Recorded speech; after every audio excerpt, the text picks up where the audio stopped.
ఇక్కడ మనకు second question చూసుకున్నట్టయితే X square plus Y square minus 4x plus 6y plus c equals to 0 represents a circle అన్నాడు with radius 6 then find the value of c అన్నాడు. ఇట్లా మనకి circle equation ఇచ్చి radius value ఇచ్చింది అనుకో, మనకి ఏమైనా ఫార్ములాస్ ఉన్నాయా బ్రో అంటున్నాయి. ఏది R square equals to G square plus F square minus C, లేకపోతే R equals to G square plus F square minus C. రేడియస్కి సెంటర్కి ఉన్న రిలేషన్. మళ్ళీ ఈక్వేషన్ సర్కిల్ ఈక్వేషన్ ఇచ్చిండు, మనకు సెంటర్ ఎట్లా వస్తుంది అంటే దానికి గిట్ ఉంది minus G comma minus F కదా. సో ఇది ఎట్లా రాసుకున్నాం అనేది ఈ ప్రాబ్లమ్ సాల్వ్ చేస్తే అయిపోతుంది. Second solution given. ఇది రఫ్ ఎక్స్ప్లెనేషన్, ఏ ఫార్ములా రావాలి అని. ఇప్పుడు ప్రొసీజర్ చూసుకుందాం. Given circle equation that is X square plus Y square minus 4x plus 6y plus C equals to 0 రాసేసిన.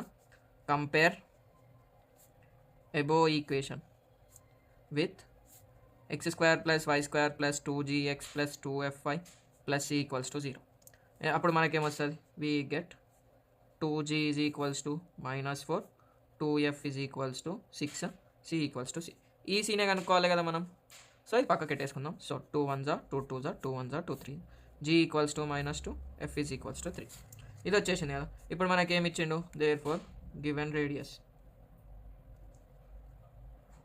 Equals to 6. R అంటే ఏం తెలుసు మనకి, under root of G square plus F square minus c is equals to 6. ఎందుకు, are square అంటేనేమో 6 square వస్తుంది, కాకపోతే స్క్వేర్ని ఇక్కడ పంపించేసినాం అయిపోయింది. So under root of G square ఎంత, లేకపోతే నువ్వు ఈ ఫార్ములా తీసుకొని ఇట్లా వేయచ్చు, మనం సైడ్కి చేద్దాం. జీ అంటే -2 whole square plus 3 square minus c equals to 6. దీన్ని అక్కడ పంపించేద్దాం. అండర్ రూట్ ఉన్నది అక్కడ పోతే స్క్వేర్, లేకపోతే ఎస్ఓబిఎస్ తీసుకోవచ్చు నువ్వు.